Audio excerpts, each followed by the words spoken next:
हो चुका होगा आज रन का युग बदलने की तैयारी, जीत उसी का होगा जिसका संघर्ष जारी। देखिएगा मेरे प्यारे साथियों, क्लास वास्तविक संख्या मतलब कि इसको कहा जाता है रियल नंबर भी। क्या कहा जाएगा आपको? Real number.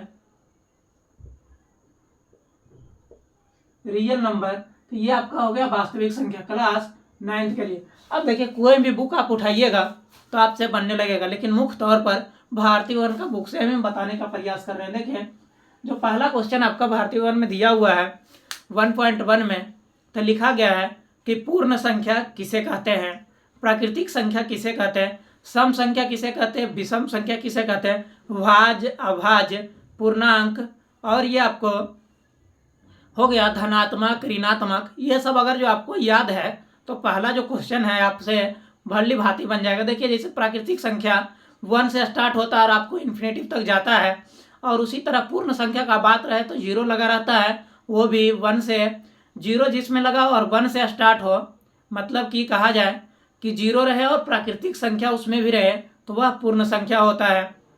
और बात आता है कि सम संख्या वैसी संख्या जो 2 से क्या हो, विभाज्य हो।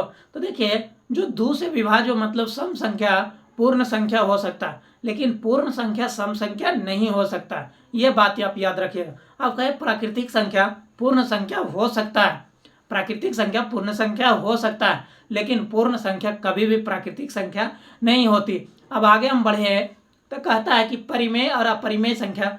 तो देखिए सभी संख्याओं जिसमें सम्मिलित होकर मिले तभी परिमेय संख्या बनता है। हाँ, परिमेय संख्या का परिभाषा आपका होता है कि P/Q into not equal to 0, मतलब 0 कभी, मतलब Q जब कभी भी 0 नहीं होना चाहिए। तो इस तरह आपका पहला क्वेश्चन बन जाएगा।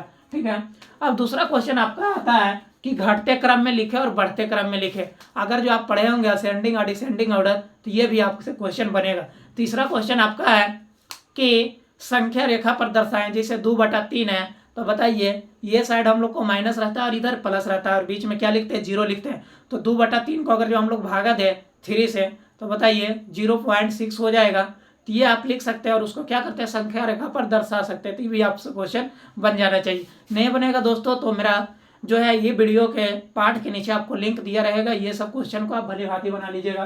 तो स्टार्ट करते हैं हम लोग परिमेय संख्या निकाले। तो देखिए पहला क्वेश्चन रहेगा 1 और 2 के बीच 3 परिमेय संख्या निकाले। 3 परिमेय संख्या निकाले। कितने परिमेय संख्या? 3 परिमेय संख्या निकाले। देखिए बोला 1 और 2 के बीच 3 परिमेय संख्या निकाले, मतलब 1 और 2 रेशनल नंबर बिटवीन 3 डिजिट। कितना डिजिट? 3 डिजिट। तो 3 डिजिट जब निकालेंगे हम लोग तो बताइए इसका जो फॉर्मूला या सूत्र होता है आपका, या बोला जाए सूत्र, तो आप लिख सकते हैं कि हाफ ए और प्लस बी। अब देखिए दोस्तों इसमें ए तो आप किसी को भी मान लीजिएगा, लेकिन हाँ जो पहला अंक प्राप्त हो ना आपका उसको फिर ए मानिएगा। उसको क्या मानिएगा? ए मानिएगा। नहीं तो और इसका विधि है आपको, लेकिन फिर भी अभी जो है जान लीजिए। तब बोला जाए 1/2 ए हम मान लेते हैं 1 को, तो 1 और बताइए बी कितना है आपका 2। तो ये नहीं हो जाएगा दोस्तों, 2 और 1 3 और 3/2 हो गया। तो अब जो आया ना ये आंसर इसको मान लीजिए ये, और ये तो बी है ही था तो बी मान लीजिएगा। अब इसी तरह दूसरा परिमेय संख्या निकालेंगे 1/2। अब इसको क्या माने ए, तो 3/2 प्लस 2 हो गया।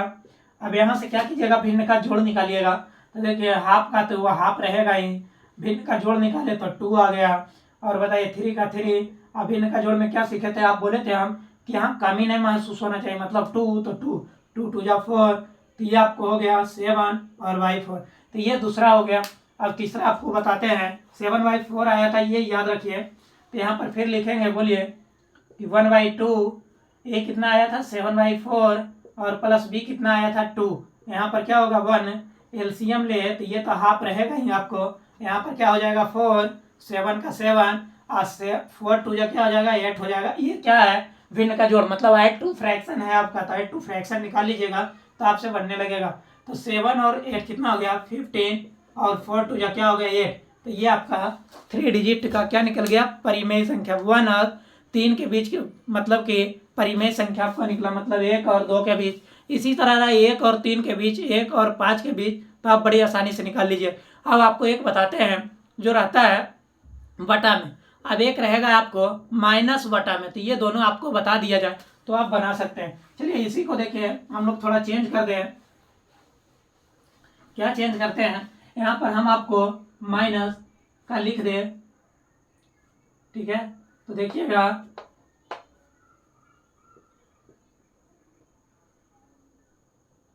के बीच 3 परिमेय संख्या निकाले, 3 परिमेय संख्या निकाले। ये देखिए आपको माइनस में हो गया, तो बोलिए फिर लिखेंगे 1/2 ए और प्लस बी, ये आपका हुआ फॉर्मूला। तो बोलिए 1/2 का 2, ए कितना है आपका, तो 1/2, और देखिए यहाँ पर प्लस है ना, यहाँ पर माइनस, तो ये हो जाएगा माइनस आपको 3/4। तो यहाँ से देखिए एलसीएम लेंगे तो 1/2 तो ये रहेगा ही। अब ये देखिए 4 हो गया, तो यहाँ पर 2 मल्टीप्लाई मतलब -2 और -3, तो ये हो जाएगा आपका -5 और 4 2 जा क्या हो जाएगा 8 हो जाएगा।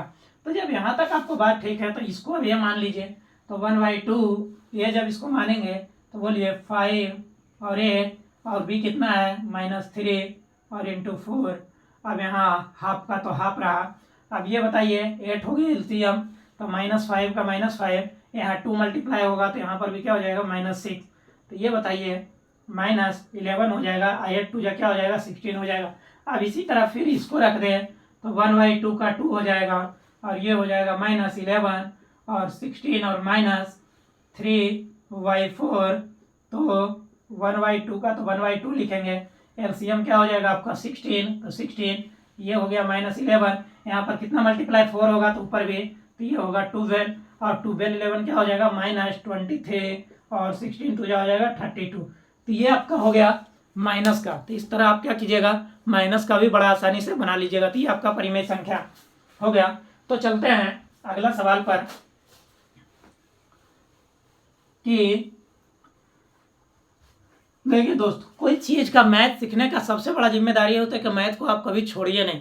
मैथ कहता है कि जब तक तू मेरे साथ है तभी तक हम भी तुम्हारा साथ देंगे, जिस दिन छोड़ दिया हम भी तुमको छोड़ देंगे। इसलिए जुटे रहिए और लगे रहिए पूरे जोश और लगन के साथ। देखिए 2/3 और यहाँ पर 4/3 के बीच 3 परिमेय संख्या का था, तो फिर वही फॉर्मूला हाफ ए और प्लस बी, ठीक है। तो बोलिए हाफ का तो हाफ लिख देंगे, ये क्या है आपका 2/3 और प्लस 4/3। तो बताइए हाफ का तो हाफ लिखेंगे, लेकिन एलसीएम क्या होगा 3 होगा आपका, और ये दोनों क्या हो जाएगा जुड़ जाएगा तो 6 हो जाएगा। तो 6 का 6 और 3 2 जा 6 हो गया। तो ये आपको एक 1 भी लिख सकते हैं, तो ये हो गया 1, ठीक है। अब आगे हम लोग चले तो बोलिए लिखेंगे हाफ का हाफ, ये कितना आया था देखिए, जो आंसर आया वही लिखिएगा। ये 1 आ गया और बी तो आपका यही था 4/3, तो यहाँ पर कुछ नहीं तो 1 लिखिएगा। तो 1/2 का 2 एलसीएम बताइए इसका क्या हो जाएगा, इसका एलसीएम हो जाएगा आपको 3, तो यहाँ पर 3 हो जाएगा, यहाँ पर 4 हो जाएगा। तो 3 और 4 क्या हो जाएगा 7 और 3 2 क्या हो जाएगा 6 हो जाएगा। तो ये आपका दूसरा। अब तीसरा इसी तरह 1/2, अब बताइए ये तो क्या हो जाएगा 7/6 और प्लस 4 और y3, तो आपको लेकर चलते हैं 1/2 का 2 एलसीएम का आ जाएगा 6, तो 7 का 7, यहाँ पर 2 मल्टीप्लाई होगा तो 4 2 क्या हो जाएगा 8 हो जाएगा, 7 8 क्या हो जाएगा 15 और 6 2 क्या हो जाएगा 12 हो जाएगा। तो ये आपका राइट आंसर दोस्तों। तो किसी भी बुक से आप बनाइएगा तो परिमेय संख्या बड़ा आसानी से बन जाएगा। पहले हम आपको क्या समझाएं, पूर्ण संख्या कभी भी प्राकृतिक संख्या नहीं होता, लेकिन प्राकृतिक संख्या पूर्ण संख्या होता है। अब ये जब बात आता है कि सम संख्या जो है 2 से विभाज्य होता है, सभी सम संख्या क्या है प्राकृतिक संख्या भी है और पूर्ण संख्या भी है। मतलब सम संख्या में 2 4 6 ही तो आता है, तो उससे कहाँ से आता है वो, तो या तो प्राकृतिक संख्या से आप लिए या तो पूर्ण संख्या से, इसमें आपका कोई भी योगदान नहीं। अब यहाँ तक जब बात आता है तो परिमेय संख्या और अपरिमेय संख्या, बोले परिमेय संख्या P/Q के रूप में लिखा रहे, लेकिन Q नॉट इक्वल टू 0, मतलब Q कभी भी 0 ना होना चाहिए। और अपरिमेय संख्या का सबसे सिंपल सा फंडा है समझने का आपको, कि उसका जब भी हो रूट में, वो रूट में रहता है और क्या हो वर्ग ना निकले, जैसे √2 तो वह एकदम अपरिमेय संख्या ही है। हाँ √4 का बात है तो देखिए 2 निकल कर आया, क्या निकल कर आया, उसको हम लोग कहते हैं कि वर्गमूल या स्क्वायर रूट कहते हैं। तो 4 जो आपको आया तो क्या हो गया परिमेय संख्या हो गया। तो इस तरह आप समझ सकते हैं। चलिए जय हिंद मेरे सारे साथियों, मिलते हैं अगले वीडियो में और मिलेंगे जरूर।